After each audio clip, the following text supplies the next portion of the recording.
Hi గుర్రోళ్ళు, మేము మీ లమ్ము జంబు. ఈరోజు అయితే మన ఫస్ట్ ట్రావెల్ వ్లాగ్ స్టార్ట్ చేద్దామని చెప్పేసి శ్రీశైలం అయితే బయలుదేరాము. డైరెక్ట్గా శ్రీశైలం వెళ్తే ఎంజాయ్మెంట్ ఏముంటుందిలే అని మధ్యలో కోటప్పకొండ త్రిపురాంతకం అయితే చూద్దామనేసి ఆగాము. ఫస్ట్ అయితే మనం కోటప్పకొండ క్షేత్రాన్ని అయితే దర్శించుకుందాం. కోటప్పకొండ అంటే దక్షిణామూర్తి స్వరూపంలో వెలిసిన పరమశివలింగం ఉన్న ఏకైక క్షేత్రం కోటప్పకొండే. అది మన ఆంధ్రప్రదేశ్లో ఉన్న ఏకైక క్షేత్రం కోటప్పకొండ మాత్రమే.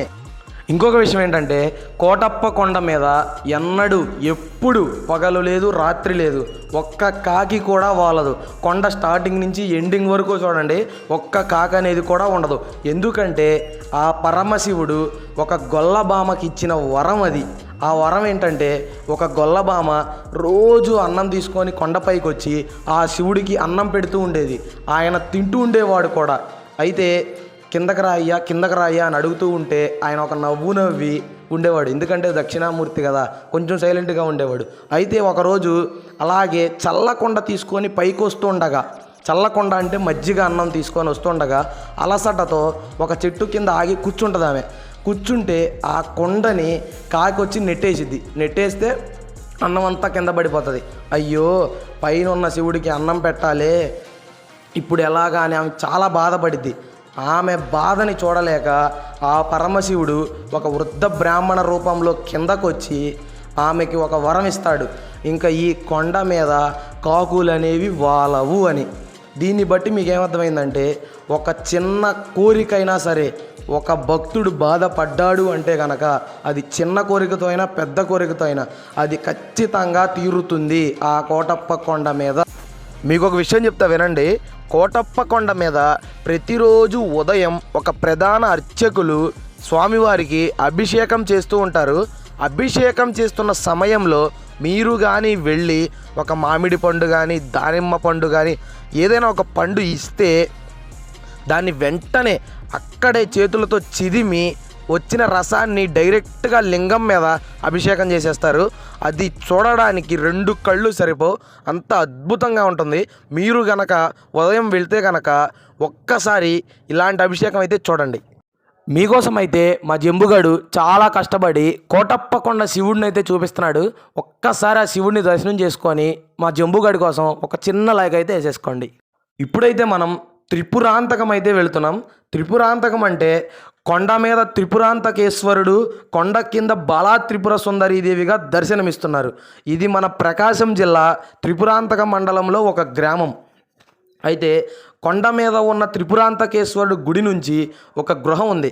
అక్కడి నుంచి డైరెక్ట్గా శ్రీశైలానికి దారి ఉంది అంటారు. మేము కొంచెం లోపలికి వెళ్ళి చూసాం. దారి అయితే ఉంది కానీ చాలా భయంకరంగా ఉంది. ఇంకా శ్రీశైలానికి 4 మహాద్వారాల్లో ఒకటైన ద్వారం ఇది. దీనిని తూర్పు ద్వారం అంటారు.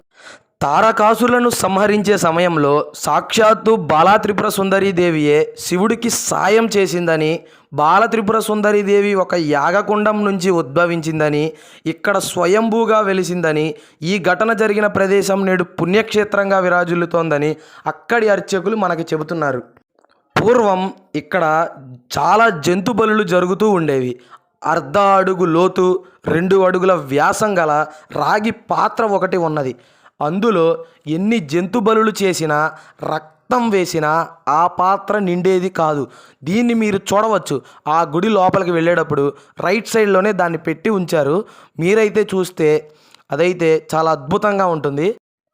త్రిపురాంతకంలో కింద బాలా త్రిపుర సుందరీ దేవిని దర్శనం చేసుకున్న తర్వాత కొంచెం ముందుకెళ్తే దేవస్థానం వారు నిత్య అన్నదానం చేస్తూ ఉంటారు.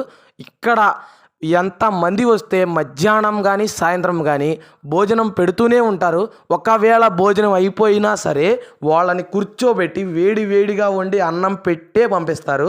మీరైతే భోజనానికైతే మాత్రం ఒక్కసారి త్రిపురాంతకం వెళ్ళి చేయండి, చాలా బాగుంటుంది.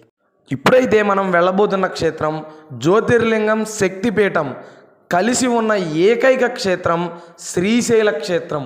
12 జ్యోతిర్లింగాలలో 2వ జ్యోతిర్లింగమైన మల్లికార్జున స్వామి, 18 శక్తిపీఠాలలో 6వ శక్తిపీఠమైన భ్రమరాంబికాదేవి, మల్లికార్జున స్వామి వార్ల కలిసి ఉన్న క్షేత్రం శ్రీశైల క్షేత్రం.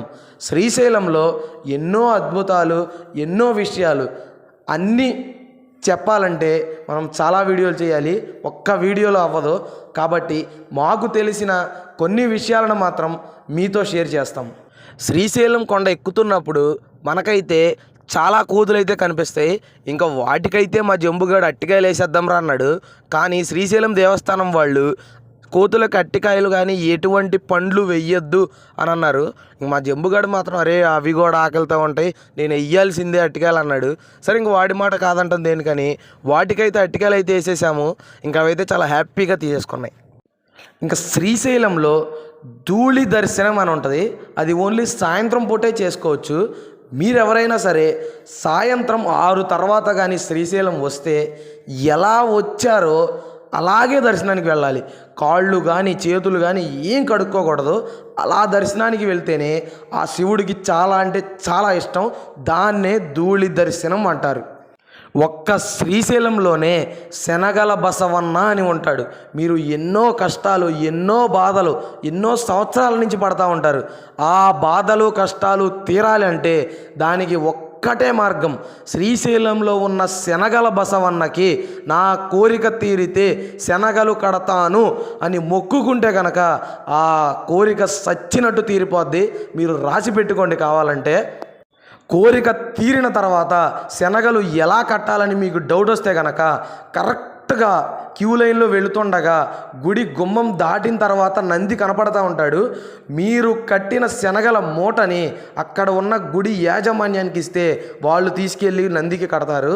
అదేనండి శనగల బసవన్న స్పెషాలిటీ. మేము వెళ్ళినప్పుడైతే శ్రీశైలం డ్యామ్ గేట్లు అయితే అన్నీ ఎత్తేసారు. ఇంకక్కడ కృష్ణమ్మ పరవళ్ళు తొక్కుతుంటే చూస్తుంటే 2 కళ్ళు సరిపోవు. ఆ నీళ్ళల్లోంచి లెగుస్తున్న పొగ మన ముఖాలని తాకుతుంటే ఎంత అద్భుతంగా ఉందనండి. జీవితంలో ఒక్కసారైనా సరే శ్రీశైలం డ్యామ్ గేట్లు అన్నీ ఎత్తినప్పుడు చూడాలన్న కోరికకైతే తీరిపోయిందండి నాది. అంత అద్భుతంగా ఉంది. ఇంకా మనం శ్రీశైలంలో చివరిగా వెళ్ళే క్షేత్రం సాక్షి గణపతి. ఇక్కడికి వెళ్ళకుండా మాత్రం ఇంటికి రాకూడదు. ఒకవేళ వెళ్ళకుండా ఇంటికి వస్తే ఇంకా శ్రీశైలం వచ్చినా ఉపయోగం లేదు.